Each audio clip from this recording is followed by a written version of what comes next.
Imagine une vie où chaque décision financière te rapproche de la prospérité divine et d'un épanouissement profond. Et si je te disais qu'en appliquant cette verset biblique précis, tu pourrais non seulement accroître ta richesse, mais aussi t'aligner avec les desseins de Dieu pour une vie d'abondance? Aujourd'hui, nous allons découvrir ces écritures puissantes qui promettent bien plus que des gains financiers. Elles offrent la sagesse, la paix et un héritage qui traverse les générations. Rejoins-moi pour percer les secrets d'une vie plus riche, à la fois spirituellement et matériellement. Proverbe 10.4 dit, « Les mains paresseuses conduisent à la pauvreté, mais les mains diligentes apportent la richesse. » Imagine un monde où chaque tâche que tu accomplis est chargée de sens. Où chaque effort que tu fournis te rapproche non seulement de la liberté financière, mais t'aligne aussi avec les principes divins de la vie. Les mains diligentes apportent la richesse, affirme l'ancienne écriture. Ce n'est pas simplement une observation, mais un appel à l'action, une directive divine qui lie ton éthique de travail et ta persévérance à ta prospérité.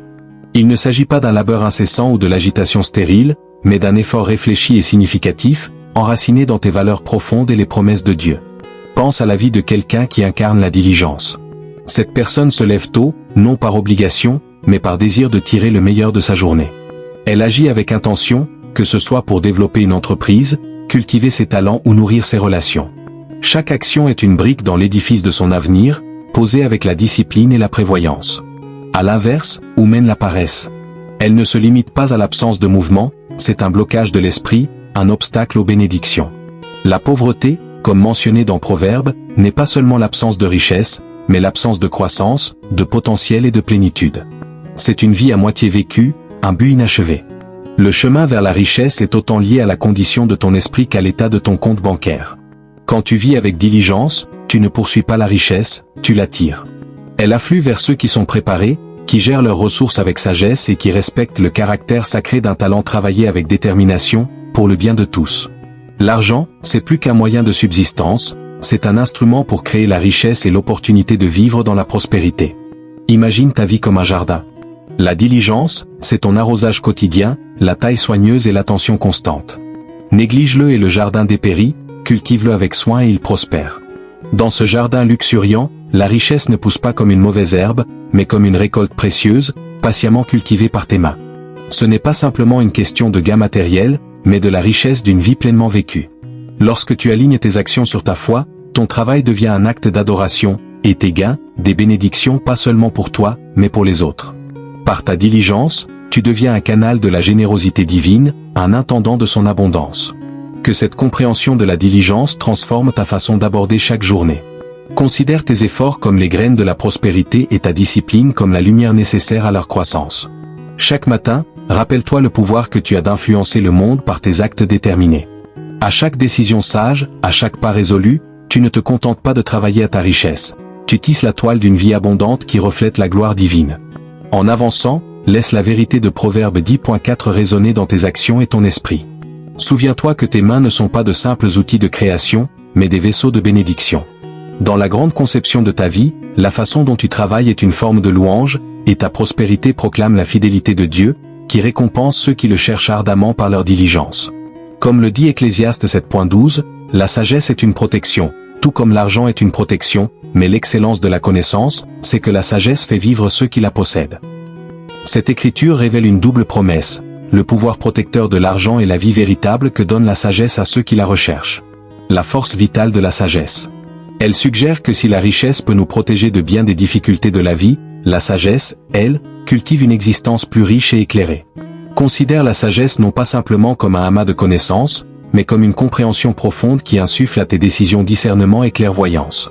Cette sagesse te guide sur les bons chemins, non seulement en finance, mais dans tous les aspects de la vie, t'invitant à agir non par impulsion, mais depuis un lieu d'intelligence et de profondeur.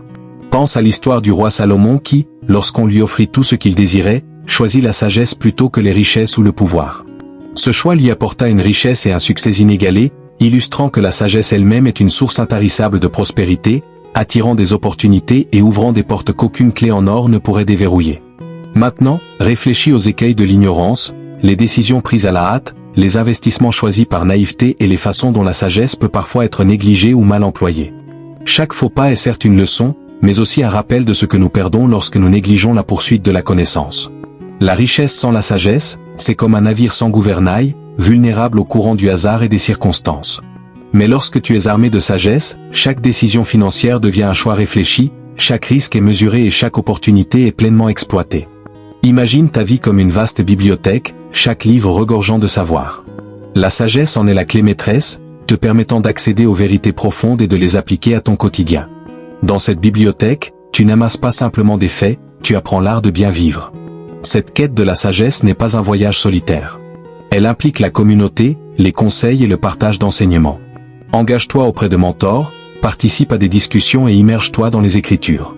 Que chaque interaction enrichisse ta compréhension, et chaque leçon affine ton discernement. Au fur et à mesure que tu cultives cette sagesse, observe comment elle transforme ta façon d'envisager la richesse. Elle t'enseigne quand épargner, comment investir, mais surtout pourquoi la générosité est une richesse en soi et comment la bonne gestion est un accomplissement. Tes décisions financières commencent alors à refléter les valeurs qui te tiennent à cœur, et ta richesse devient le témoignage d'une vie bien comprise, pas simplement bien financée. Que ce voyage au cœur d'Ecclésiaste 7.12 t'inspire à rechercher la sagesse avec la même ardeur que tu poursuis la richesse. Souviens-toi qu'en gagnant la sagesse, tu gagnes la vie elle-même, une vie de but, de compréhension et de véritable prospérité. Chaque jour offre une nouvelle page à lire, un nouveau secret à découvrir. Avec la sagesse, ton histoire devient celle d'un impact durable et d'une valeur profonde. Dans le grand récit de ta vie, laisse la sagesse écrire des chapitres d'une profondeur et d'un sens incomparables. À chaque page tournée, nourrie par la connaissance, ta vie devient un récit plus riche. Et ta richesse, un outil pour forger un héritage de prospérité éclairé qui résonnera à travers les générations. Romains 12.2, ne vous conformez pas au siècle présent, mais soyez transformés par le renouvellement de votre intelligence.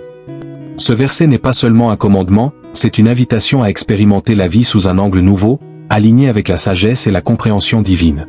Dans une société souvent animée par le consumérisme et le matérialisme, où le succès est mesuré par l'accumulation et le statut, ce passage nous appelle à élever nos pensées au-dessus de l'ordinaire. Il nous pousse à transcender les standards superficiels de la richesse et à réfléchir non seulement à ce que nous accumulons, mais aussi à la manière et à la raison pour lesquelles nous le faisons. Cette transformation de l'esprit change en profondeur tous les aspects de notre existence, y compris nos comportements et stratégies financières. Imagine-toi en train de repenser tes décisions financières avec un état d'esprit qui valorise l'impact éternel plus que les gains temporaires. Cette approche renouvelée ne consiste pas à rejeter la richesse, mais à redéfinir ce que signifie véritablement la prospérité. Comprendre que la vraie mesure de la richesse ne réside pas seulement dans l'abondance de nos biens, mais dans la profondeur de nos relations, l'ampleur de notre générosité et l'alignement de nos valeurs avec les desseins de Dieu. Réfléchis à la manière dont le monde nous encourage sans cesse à courir après les tendances les plus récentes, les revenus les plus élevés, les investissements les plus lucratifs. Romains 12.2 nous appelle à une quête plus haute, vers des récompenses qui ne sont pas toujours visibles à l'œil nu, mais qui ont une valeur éternelle aux yeux de Dieu. C'est choisir de faire des choix qui, peut-être, ne s'alignent pas toujours avec la sagesse du monde, mais qui reposent fermement sur les vérités spirituelles. Maintenant, pense à la liberté qui découle de cette transformation profonde. Elle nous libère de la poursuite incessante du toujours plus et nous offre la paix de savourer ce que nous avons, de l'utiliser avec sagesse et de l'étendre de manière à bénir les autres. Elle nous encourage à considérer nos finances comme des outils pour faire le bien. Romains 12.2 nous appelle à une quête plus élevée, à rechercher des récompenses invisibles aux yeux du monde, mais éternelles aux yeux du Seigneur. Elle nous incite à utiliser nos ressources avec discernement et à les développer dans un esprit de partage et de générosité. Ainsi, chaque décision financière devient un coup de pinceau dans une œuvre plus vaste que Dieu a imaginée. Chaque investissement, chaque épargne, chaque dépense raconte l'histoire d'une vie qui ne se conforme pas au modèle du monde, mais qui est transformée par des valeurs célestes. En appliquant cette sagesse scripturale, rappelle-toi constamment d'évaluer tes motivations, d'interroger tes habitudes financières et d'aligner tes choix économiques sur tes croyances les plus profondes. Ce processus ne transforme pas seulement ta façon de gérer ton argent, il change ta vision de chaque ressource que tu détiens, ton temps, tes talents, tes biens. En le faisant, observe comment ton chemin vers la stabilité et la richesse financière devient moins centré sur ce que tu accumules et davantage sur la personne que tu deviens au cours de ce voyage. C'est une transformation qui promet non seulement la réussite matérielle, mais aussi une vie pleine de sens et de richesse véritable. En ancrant tes compétences financières dans ce renouveau spirituel, tu crées une base solide, capable de résister aux fluctuations économiques, aux épreuves personnelles et à l'épreuve du temps. Tes finances deviennent alors le reflet de ta foi, le témoignage d'un esprit renouvelé et d'une vie transformée, où chaque choix économique contribue à un dessein divin plus vaste. Proverbe 13.22 dit, « L'homme de bien laisse un héritage aux enfants de ses enfants, mais la richesse du pécheur est réservée aux justes. » Ce verset nous invite à réfléchir profondément au legs que nous voulons laisser derrière nous. Il nous pousse à voir au-delà de nos désirs immédiats et à considérer l'impact durable de nos décisions financières. Ce n'est pas simplement un appel à épargner ou à accumuler des biens. C'est un puissant encouragement à bâtir un héritage qui transcende la richesse matérielle, un héritage de valeurs, d'enseignement et de foi qui servira de guide aux générations futures. Il nous incite à penser à la résonance de nos actions aujourd'hui dans la vie de ceux qui nous suivront. Imagine tes pratiques financières comme bien plus que des transactions ou des stratégies pour ton seul profit. Elles font partie d'un récit plus grand que tu écris pour ta famille. Chaque décision d'économiser, d'investir ou de dépenser judicieusement devient une ligne de ce récit en constante évolution. Il s'agit de créer la stabilité et des opportunités non seulement pour tes enfants, mais aussi pour leurs enfants, leur offrant ainsi une base sur laquelle ils pourront bâtir leur propre succès et transmettre à leur tour des bénédictions. Réfléchis à ce que représente vraiment l'héritage évoqué par Proverbe 13.22. Cela va bien au-delà des avoirs financiers. Cela comprend les valeurs que tu enseignes, les habitudes que tu incarnes et le nom que tu laisses derrière toi. Es-tu reconnu pour ta générosité, ta prudence, ta foi? Ces richesses immatérielles peuvent être aussi puissantes que n'importe quel héritage financier que tu lègues. Considère maintenant le contraste présenté dans ce verset, la nature éphémère des richesses acquises par des moyens injustes. Une richesse obtenue sans souci de la droiture ou des considérations éthiques n'a pas de fondation durable. Souvent, elle est rapidement dissipée ou laisse derrière elle un sillage de destruction. En revanche, une richesse bâtie sur une vie droite est soutenue et devient un réservoir auquel beaucoup peuvent puiser. Vois ta planification financière comme une part d'un devoir spirituel plus vaste. Chaque acte d'épargne, chaque investissement et chaque don devrait être imprégné de prière et de but, guidé par le désir de servir non seulement ta famille immédiate, mais aussi les générations futures et la communauté au sens large. Cette approche enrichit non seulement ta lignée, mais fortifie aussi la communauté. Tes descendants hériteront de cette force collective. À mesure que tu avances, laisse Proverbe 13.22 être une boussole qui oriente tes décisions financières. Laisse-le t'inspirer à bâtir une richesse non seulement abondante, mais également durable et juste. Aborde tes activités économiques avec la conscience que tu n'amasses pas simplement des trésors pour toi-même, mais que tu plantes des graines dans des jardins que tu ne verras peut-être jamais, cultivant un héritage de foi, d'espérance et d'amour. Cette perspective déplace l'attention de l'enrichissement individuel vers la bénédiction pour la communauté et les générations futures. Elle encourage une mentalité de gestionnaire où la richesse n'est pas simplement thésaurisée, mais administrée avec sagesse et partagée avec générosité. En vivant et en planifiant ainsi, tu assures que ton héritage ne sera pas seulement une question de biens matériels, mais aussi de sagesse et de droiture, résonnant à travers les générations d'une manière que les simples richesses matérielles ne sauraient égaler. À travers cette compréhension de Proverbe 13.22, embrasse la profonde responsabilité et le privilège de bâtir un héritage. Que chaque choix financier soit une brique dans l'édifice d'un futur dont tu pourras être fier. Un témoignage d'une vie bien vécue et d'une fortune bien utilisée, non pour la gratification personnelle, mais pour la gloire de Dieu et le bien de tous. Proverbe 3.9 dit, « Honore l'Éternel avec tes biens et avec les prémices de tout ton revenu. » Nous découvrons ici un commandement qui lie notre dévotion spirituelle à nos biens matériels. Cette écriture nous appelle à une expression profonde de gratitude et de reconnaissance. Tout ce que nous possédons, gagnons ou récoltons ne provient pas seulement de nos efforts, mais de la providence et des bénédictions divines. Ce verset est une invitation à considérer notre abondance financière non comme un simple accomplissement personnel, mais comme un don confié par Dieu, destiné à être administré avec sagesse et générosité. Lorsque nous honorons le Seigneur avec nos richesses, nous le faisons en le reconnaissant comme la source ultime de notre prospérité et en alignant nos pratiques financières sur sa volonté et ses desseins. Imagine chaque gain financier, non pas seulement comme une augmentation de ton patrimoine, mais comme une occasion de démontrer ta gratitude et ton engagement envers le royaume de Dieu. Il ne s'agit pas simplement de dons charitables, bien que cela en fasse partie. C'est une approche globale de la richesse, qui reflète nos valeurs spirituelles dans chaque aspect, la manière dont nous gagnons, économisons, investissons et dépensons. Réfléchis au concept biblique des prémices, cette pratique ancienne qui consistait à offrir à Dieu les premiers et meilleurs fruits de la récolte, en signe de confiance et de reconnaissance de sa provision continue. Cet acte de donner ce qui est premier et meilleur est profondément symbolique, il représente non seulement la gratitude, mais aussi la priorité. Cela nous pose une question, donnons-nous à Dieu la première place dans nos finances? Lui faisons-nous confiance avec ce que nous avons de plus précieux, ou ne lui offrons-nous que ce qui reste? Pense à la manière dont ce principe s'applique aujourd'hui. Honorer Dieu avec tes biens peut signifier, par exemple, programmer un virement automatique chaque mois à ton église ou à une œuvre caritative, avant même de penser à d'autres dépenses. Cela peut vouloir dire investir dans des entreprises éthiques alignées sur les valeurs chrétiennes, ou encore utiliser tes ressources pour aider ceux qui en ont besoin, agissant ainsi en véritable intendant des bénédictions de Dieu. Vois chacune de tes décisions financières comme faisant partie d'une pratique spirituelle plus vaste, où chaque choix est un acte d'adoration et un témoignage de foi. Cette perspective ne transforme pas seulement la manière dont tu perçois ta richesse, elle approfondit ta relation avec Dieu, sachant que tu mets tes ressources au service de ce qui lui plaît. Au fur et à mesure de tes activités financières, laisse Proverbe 3.9 être ta lumière, te rappelant de toujours réfléchir à la façon dont tu utilises les dons de Dieu. Demande-toi si tes habitudes financières reflètent une vie qu'il honorait. Gères-tu ton argent d'une manière qui montre ta confiance en lui? Utilises-tu tes ressources pour avoir un impact positif dans le monde? Que cette exploration de Proverbe 3.9 transforme ta vision de la richesse, qu'elle ne soit plus un simple atout personnel, mais un outil divin. En choisissant d'honorer le Seigneur avec tes biens, tu alignes tes ressources matérielles sur tes valeurs spirituelles, et tu t'assures que tes pratiques financières ne bénéficient pas seulement à ta vie, mais aussi à celle des autres. Cet alignement apporte une satisfaction plus profonde et une paix durable, sachant que ta richesse sert un dessein plus grand et contribue à un héritage de foi, de générosité et d'impact. À travers cette compréhension, embrasse le privilège de pouvoir honorer Dieu avec tes biens. Cet engagement enrichit ton chemin spirituel, approfondit ta confiance en la provision divine et transforme tes bénédictions matérielles en instruments de grâce et de transformation.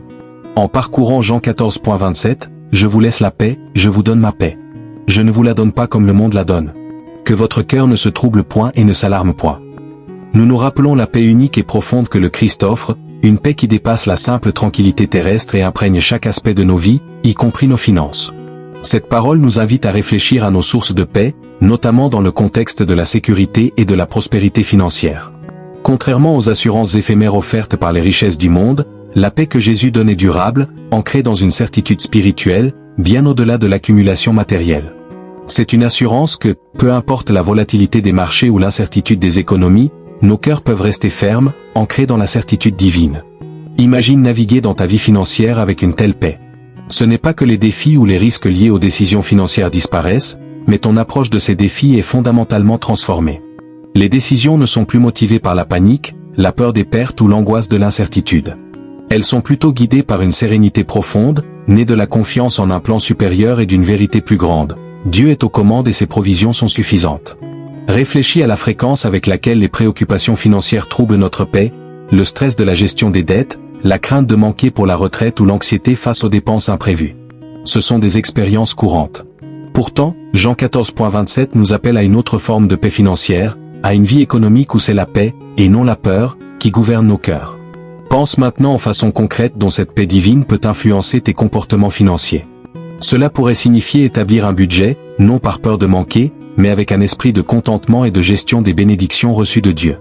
Cela pourrait aussi consister à faire des choix d'investissement qui reflètent une confiance dans la provision de Dieu sur le long terme, plutôt que de chercher des gains immédiats et incertains. Imagine tes séances de planification financière imprégnées de prière et de méditation, non seulement pour aligner tes objectifs budgétaires et tes investissements, mais aussi pour les harmoniser avec tes valeurs spirituelles. Cette intégration consolide la paix que Christ offre, en la plaçant comme la base de toutes tes décisions financières. En appliquant ce verset à ta vie, laisse-le te rappeler constamment de vérifier la source de ta paix. Dépend-elle uniquement de tes compétences financières ou de la sécurité de tes biens? Ou est-elle ancrée dans l'assurance que seul Christ peut donner? Ce changement de perspective transforme ton rapport à la richesse, passant de l'angoisse et la peur à la foi et à la paix. Laisse Jean 14.27 t'inspirer à cultiver une vie financière aussi riche en paix qu'en prospérité. Qu'il t'encourage à bâtir non seulement un portefeuille d'investissement, mais aussi un héritage de confiance et de tranquillité. Affronte les défis de la gestion financière avec un cœur libre des aléas économiques, confiant dans la paix éternelle que Christ accorde, une paix qui te rassure que, quoi qu'il arrive, tu es en sécurité dans la grâce et la provision de Dieu. À travers cette compréhension plus profonde, engage-toi à gérer tes finances de manière à diffuser cette paix autour de toi, dans tes conversations sur l'argent, ton soutien aux causes caritatives et ta planification pour l'avenir. Tes pratiques financières, enracinées dans la paix de Christ, deviendront alors un puissant témoignage de foi, montrant au monde que la véritable sécurité et la paix ne résident pas dans la richesse, mais dans l'amour inébranlable et la provision constante de Dieu. Explorons Romains 8.28, nous savons du reste que toute chose concourt au bien de ceux qui aiment Dieu, de ceux qui sont appelés selon son dessein. Ce verset nous offre une profonde assurance et un cadre solide pour comprendre comment nos vies personnelles et financières peuvent s'aligner avec les desseins divins. Cette promesse transcende nos préoccupations quotidiennes, y compris celles liées à notre bien-être financier. Elle nous rappelle que nos efforts, et même nos luttes, font partie d'un plan bienveillant plus grand que nous. Elle nous enseigne que chaque aspect de nos vies, les décisions financières que nous prenons et les ressources dont nous avons la charge, est tissé dans le grand dessein de Dieu pour le bien. Elle suggère que la richesse ne se résume pas à une simple mesure de réussite matérielle. Elle est un outil qui, utilisé avec sagesse, sert les objectifs de Dieu et fait avancer son royaume. Imagine combien cette promesse peut transformer ton approche de la planification et de la gestion financière. Il ne s'agit pas seulement de garantir un avenir sécurisé ou de protéger tes biens, mais d'aligner tes stratégies financières avec les desseins de Dieu. Cela peut signifier investir dans des entreprises fondées sur des valeurs éthiques, soutenir des œuvres caritatives qui correspondent à une mission chrétienne ou utiliser tes connaissances financières pour aider ceux qui en ont besoin. Réfléchis à la manière dont cette vérité que toute chose concourt au bien peut alléger l'anxiété qui accompagne souvent la prise de décisions financières. Même en période de récession économique ou de perte personnelle, cette promesse nous aide à maintenir la perspective. Chaque défi ou revers peut contribuer à un résultat final orchestré par Dieu. Pense aux implications concrètes de cette croyance dans tes actions financières quotidiennes. Lorsque tu investis ou prépares ta retraite, comment le fait de savoir que Dieu œuvre à travers tes décisions change-t-il ton approche? Cela peut t'amener à être plus patient dans tes placements, plus généreux dans tes dons ou plus serein face aux incertitudes financières. Imagine comment cette vérité biblique peut t'encourager à voir tes ressources financières comme faisant partie intégrante de ton appel chrétien. Chaque dollar gagné ou dépensé n'est pas simplement une transaction, c'est une pièce du plan providentiel de Dieu pour apporter du bien dans ta vie et celle des autres. Cette vision peut inspirer un sens profond de but et d'intentionnalité dans la manière dont tu gères ton argent. En intégrant cette vérité puissante dans ta vie, laisse-la façonner non seulement tes objectifs financiers, mais aussi tes aspirations plus larges. Savoir que Dieu œuvre en toutes choses pour ton bien te pousse à adopter une vision plus holistique de la richesse, qui valorise autant la croissance spirituelle, la richesse des relations et l'impact communautaire que l'augmentation de ton patrimoine. Que Romains 8.28 te rappelle sans cesse que ton parcours financier n'est pas séparé de ta vie spirituelle. Il est un élément essentiel de ton appel divin. Cette perspective t'invite à faire confiance au plan global de Dieu, même lorsque les marchés sont instables ou que tes finances personnelles sont mises à l'épreuve. Elle t'assure que ta diligence financière, guidée par la foi, participe à un bien plus grand, tissant tes efforts dans la vaste tapisserie de l'œuvre de Dieu dans le monde. Accueille cette assurance alors que tu navigues dans les complexités de la gestion financière. Qu'elle t'inspire à prendre des décisions qui reflètent non seulement la sagesse du monde, mais surtout la guidance céleste. Ainsi, ton héritage financier sera véritablement en accord avec les desseins pour lesquels tu as été appelé.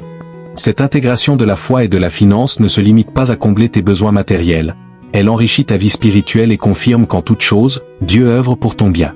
Imagine tes décisions financières comme faisant partie d'une pratique spirituelle plus vaste, où chaque choix devient un acte d'adoration et une expression de foi.